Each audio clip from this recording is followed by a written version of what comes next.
All right, welcome to another Bragging Rights. Today I'm going to showcase my pretty newly painted Saga Irish Warband. Although as you see as I showcase it, it is designed specifically so that I can use other boards and other time periods with the same models.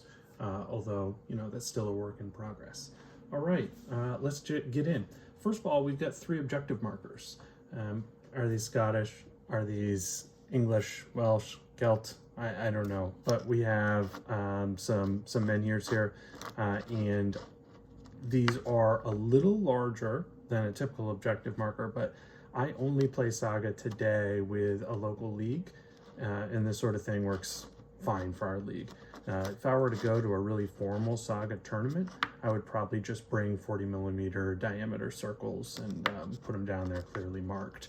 And kind of have these on top of them for looks and remove them when needed for like strict measuring. These I got actually from 10mm terrain sets and came with like a barrel mound, I believe, and some other stuff from a company that casts these kind of like plaster, perhaps. I think they're plaster. They're thick, heavy, feel really breakable. If I dropped it in the ground, I think it would shatter. Pretty quick and easy job.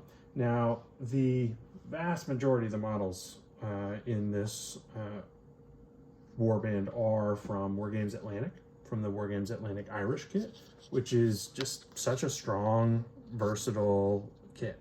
I bought it originally to actually make Ligurians for my Carthaginian armies and for some Roman stuff when Ligurian warriors would have been allied.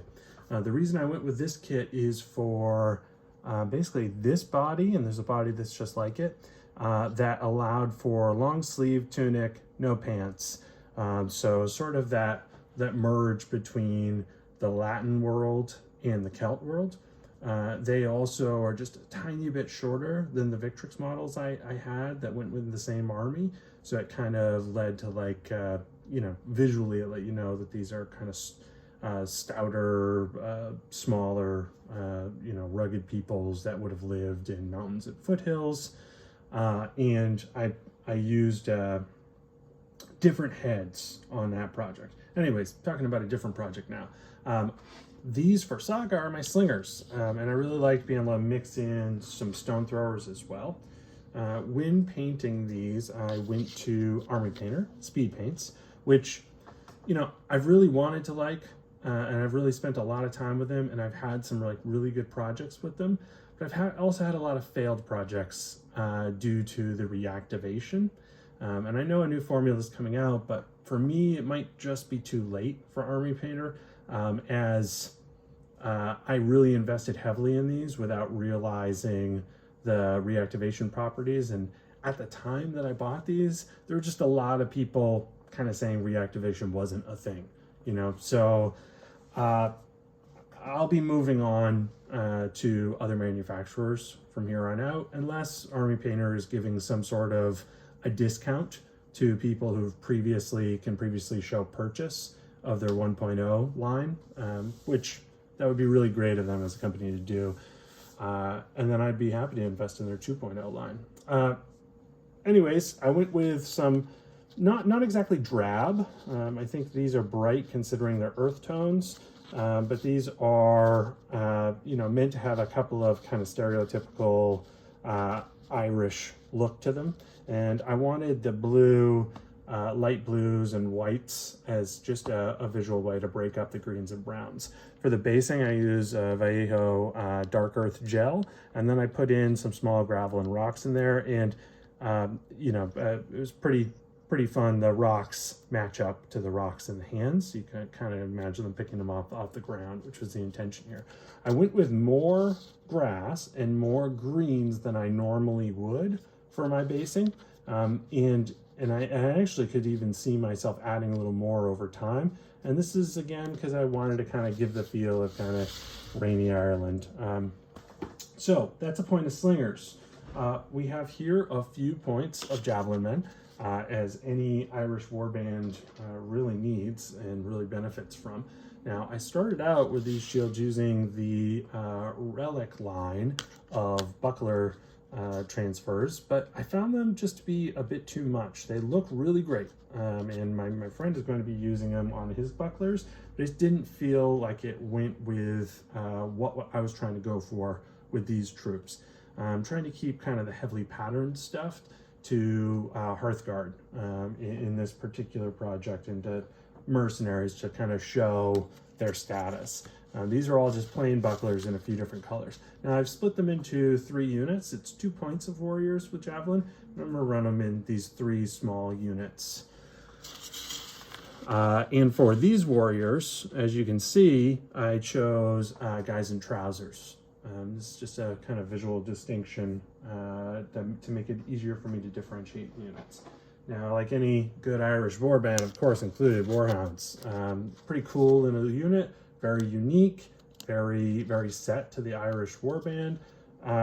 Are they super competitive in all circumstances, all comers? Probably not, but just had to include them. And they come on that Wargames Atlantic kit, which is just such an amazing kit. Very valuable, very versatile, like just really cool stuff. Goes together pretty easily.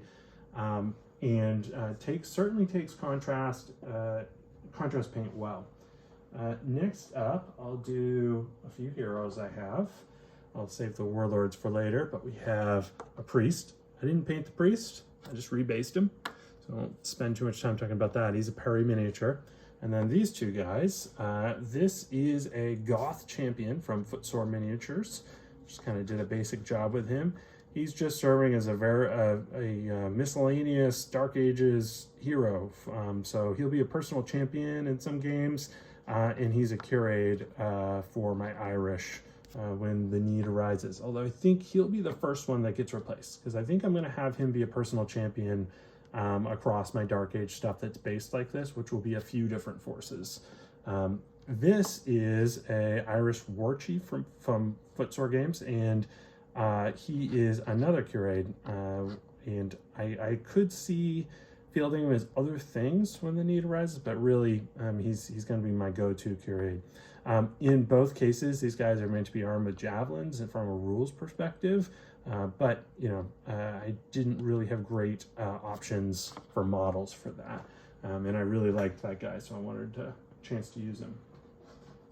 Speaking of javelins, we've got more from the Wargames Atlantic kit, this time with some little big man shields from their Irish banner set. Now, I haven't put the Irish banner on anybody yet, but I do have the shields from that kit. You might notice some of these parts are from various Victrix kits. So we've got a Victrix head here, I believe, and then this is a Victrix Celt body, and we've got a couple of Victrix capes on these guys as well.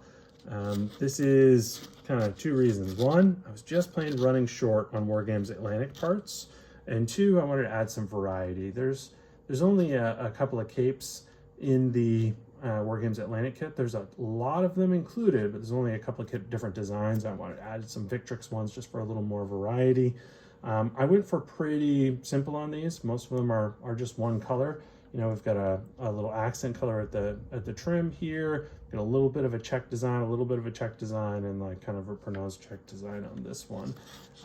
And for the actual cloth patterns, I went pretty simple as well. I think this is the only guy I actually did any real, or actually no, this guy I did as well. Did a little bit of pattern work, which I enjoy doing. But I didn't want to display these guys as too ostentatious or wealthy, even though they are Hearthguard. I just wanted them to be 1 step above the warriors here. This is just such a cool shield. I think that too many of them come in the kit from Wargames Atlantic, but it's really cool, and I've used most of the ones that came in the box happily. So maybe there aren't too many. Another unit, and this one's kind of pulling double duty. This can be a group of warriors in my Irish, or when I'm fielding these as Scots or Picts, they can be Atticati, or they can be mercenary guides, or in the Age of Vikings, they can be mercenary scouts. So really, there's a lot of things this kit's going to do for me. These are not Wargames Atlantic bodies.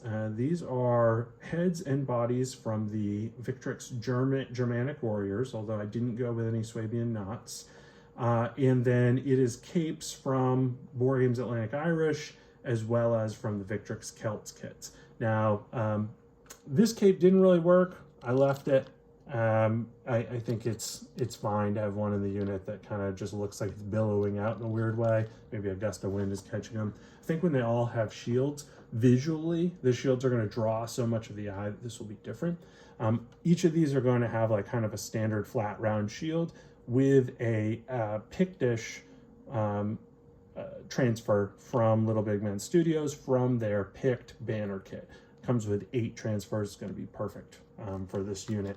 They will be not overtly Irish, because they will be the Pictish designs, which are kind of a little bit primitive looking, right? But you can imagine it's going to have triangles, spirals, and then kind of animistic designs on them as well. I'm excited to finish those off. Just down to 2 more units, and then I'll speak real quickly about the things I'm going to paint for this. Here's my Warlord for the Irish. Now, kind of was going for like a young King of Kings, like Brian Boru. I gave him a little bit of cloth patterning. I gave him some patinaed greaves, which suffered from reactivation, which really pissed me off, frankly, because I had spent a fair amount of time on this model, only have it ruined by the final touch I was putting on, which was the verdigris, or verdigris, whatever it's pronounced, over the bracers, and then reactivation, opened everything up, gave it this kind of ugly color. I left it like this because I just kind of, sometimes when I hit a setback like that, I'm done with a project, and I walked away. But still really like the guy. I did kind of do the shield as a joke. Don't dwell on it too much. Again, just kind of some stereotypical Irish things, or at least the American conception of Irish. The sword is particularly fantastic, and the guy himself is. He's also a little on the heroic side. This is an Otherworld Miniatures, and I can't remember. Maybe it's a Kev Adams sculpt, but it's, I'm forgetting. Kind of an iconic kind of 90s, 80s style sculpt. But it's a Beowulf miniature from Otherworld Miniatures, and I've been looking for a use for him for a while. I figured this was not quite perfect, but fun enough. This is from a time period where the historical information is extremely scattered, so I figure I can get away with a lot here. So that's my Warlord on foot. Counts as armed with javelins, so imagine he's thrown his javelins already, and he's drawn his sword.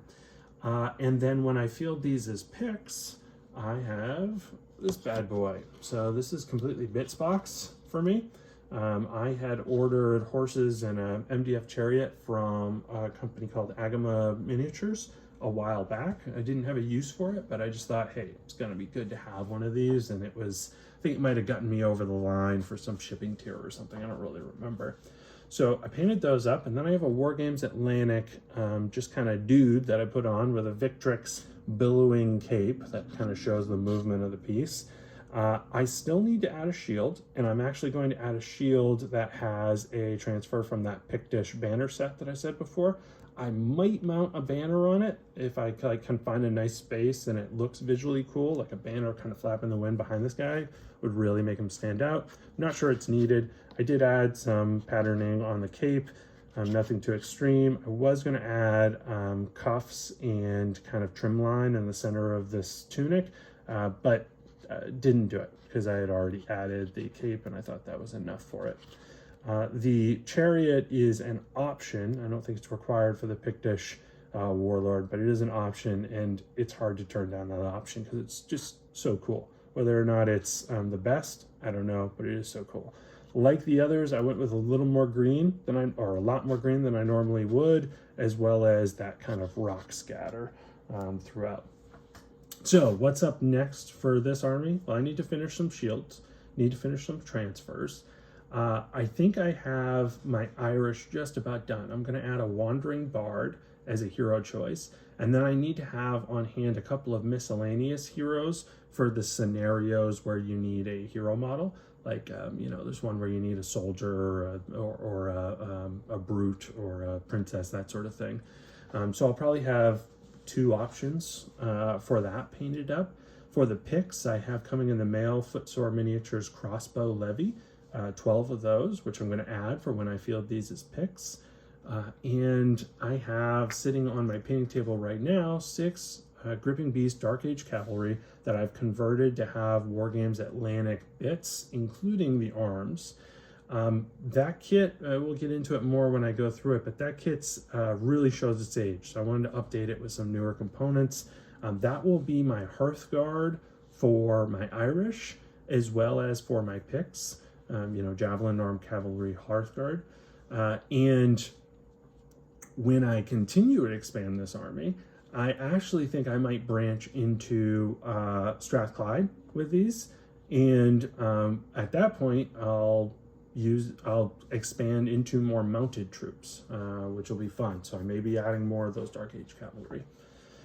All right, thank you. Comments are appreciated. If you see any like really amazing curated models, and I hope I'm pronouncing that right, but the models for the Irish heroes, send me links, because I'm looking for really cool minis that are going to fit in with this. I know that Wargames Atlantic makes a Irish hero 3D model kit, but I can't find it for sale anywhere already printed, and I don't have a 3D printer. So if you have those files and you have the ability to print that out, let me know. I'd love to pick up a couple from you. I think those would make really amazing Warlord and hero options. All right, thanks. Have a great week.